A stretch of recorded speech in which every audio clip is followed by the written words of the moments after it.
Hi, Rich Pellegrino, Rich the Equalizer Pellegrino from the Global Woke Institute at Global Woke Institute for YouTube and for many of our social media channels. Website is www.howwokeami.org. You can check us out there and join any of them, our programs.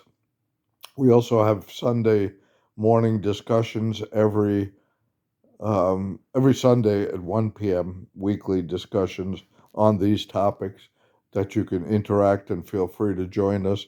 Look up on Eventbrite and you'll see um, what would MLK do. Um, and so, what's really going on in America and what would MLK do? Or finding your authentic identity or some of the themes you can look up on Eventbrite or again at our website or any of our social media pages. You can find links to these now, and also longer videos. But tonight, the title of this video is "The Truth About Ukraine and the Truth About Bullies and Bullying."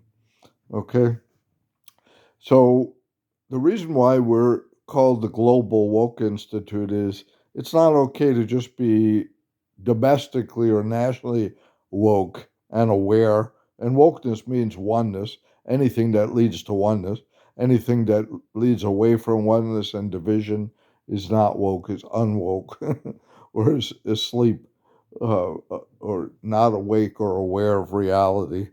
Okay, because we've all been created to be one. That's what wokefulness means. So the reason why it's the Global Woke Institute is because most Americans, even those that are woke about things going on within our border, most Americans, a majority of Americans, woke and unwoke, have no clue what about the world or anything outside our border. We live in this delusion and illusion of American exceptionality that we're somehow the best or exceptionally above other countries, which is a delusion. There's good about us, just like individuals, and there's bad about us in terms of behavior. So, and when it comes to Ukraine, the truth about Ukraine is that we owe the people of Ukraine. We owe vastly more than the billions we've sent in reparations because we've used the people of Ukraine and the country of Ukraine as a buffer between Europe and Russia. When I say we, US and its allies always. We've used the people of Ukraine. We've caused that war. We've reneged on every treaty that we made with Russia about NATO not encroaching on their borders. All of this is history. You can find it. It's nothing that I'm making up. If you really want to learn about the history of Ukraine and how we've used the people there as a pawn and how we could have stopped this war from the beginning and definitely ended it early. But we make money off of war. Our military industrial complex profits from war. So the 60 something billion dollars in aid is a joke compared to the trillions of dollars of profit that we've made off of killing, off of bombs. And so that's our nature everywhere we go around the world. We profit off of genocide, basically. And so the same goes true, by the way, about Israel. The people of Israel shouldn't be blaming Hamas or Muslims or fundamentalist Muslims or Iran. They should be blaming America because we use Israel as our military base as a pawn to try to control oil and resources in the Middle East.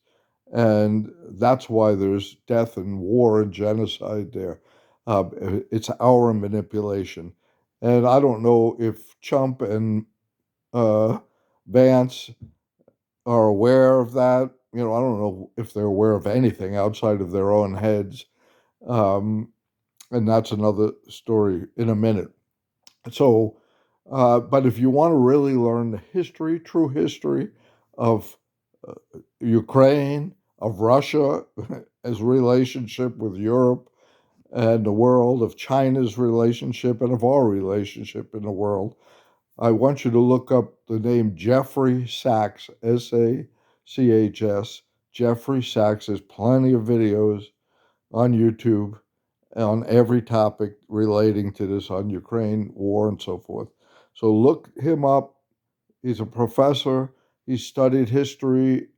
He could talk about, off the top of his head, dates, times, history of China, Russia, the US, the world, and so forth, if you really want to learn.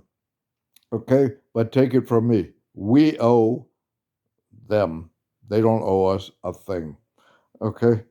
Secondly, our role in the world has always been as bullies. I'm sad to say, but America and Americans, because we are complicit, are bullies to the rest of the world. And the rest of the world is awakening to that, has awakened to it. And so that has been our role. We have 800 military bases around the world, not for the Department of Defense, but our Department of Offense, to bully those countries into bowing down to us so that we can economically exploit them.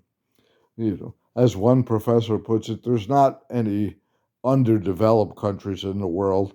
There's overexploited ones, and the U.S. is a leader in exploiting countries, okay, and their economies, including south of our border, every one of those countries. That's why their people come here over our borders in the tens of thousands and millions as refugees and asylum seekers from our economic bullying and destruction and violence. But back to what took place here recently, the exchange between two classic wannabe bullies, Trump and Vance, who thought they were going to be able to bully uh, Zelensky from Ukraine, which is one of the smallest countries in the world compared to America and so forth, and really is a puppet. And so is Zelensky. I wasn't a fan of Zelensky because he's been a U.S. puppet, but he decided he wasn't going to be a puppet anymore, at least personally, when he walked into that Oval Office. That was a setup, really, to show the world how wannabe bullies and narcissists, Trump and Vance, could bully this man. But they turned the tide, and it was a takedown. Or I'm sorry, he turned the tide on them and stood up and took down those bullies. That's what happened there. Okay, they didn't plan that. That was supposed to be a private meeting. It's Trump and Vance that made it a media show because they thought they were going to come out, you know, by bullying him and making him grovel and sign this deal, turning over his country's mineral wealth. And so he turned the tide on them, and they were, they always do this in America, always does this. Oh, they were indignant that he used the media, that he complained to them and stood up to them in front of the media, right? Okay, so it backfired. We blame Russia for everything that we do around the world. Okay, if we had a NATO type organization in Mexico or Canada that was Russian backed or China backed, we would invade there just like Russia invaded Ukraine because NATO's encroaching on their borders. And so we've done it. We do it all over the world, and we get mad when Russia or China or another country does it equal or better, equally oppressive and bullying or better. So, we're coming to an end of an era, of an epoch, really, where the U.S. was dominant, the dominant bully in the world, and countries are uniting. You can look about BRICS, BRICS. Again, Jeffrey Sachs has talks about BRICS, countries forming and saying they a new economic order, saying they won't be bullied by the U.S. anymore. So anyway, uh, but it was so gratifying to watch those two wannabe bullies, and that's all they are. They bully every group in America: immigrants, federal workers, trans people, you name it, and now veterans, everyone, they're just bullies. Okay, so and we tell our kids not to bully in school. Bullying is bad, yet we worship bullies. We worship people who we call them strongman or backbone, which they have no backbone because a bully is just hiding an inferiority complex, acting superior and violent in order to hide their self loathing and their inferiority complex. And those two narcissists are prime examples of it. And if you support them, then you're a prime example of a bully supporter. So don't tell your kids not to bully or law enforcement not to bully you or whomever. Okay, that's all for tonight. You can always find more on our sites and so forth. Thanks. And remember, Jeffrey Sachs, Sachs, if you want to learn about what's really going on in the world. And the good news is he's not Republican, Democrat, he's independent. He's presidents on both parties have used his knowledge and wisdom to guide them in foreign affairs and so forth. And I wish we utilized him more because he's a voice of reason and peace. Okay. Ciao. Have a great one. Rich Pellegrino signing off.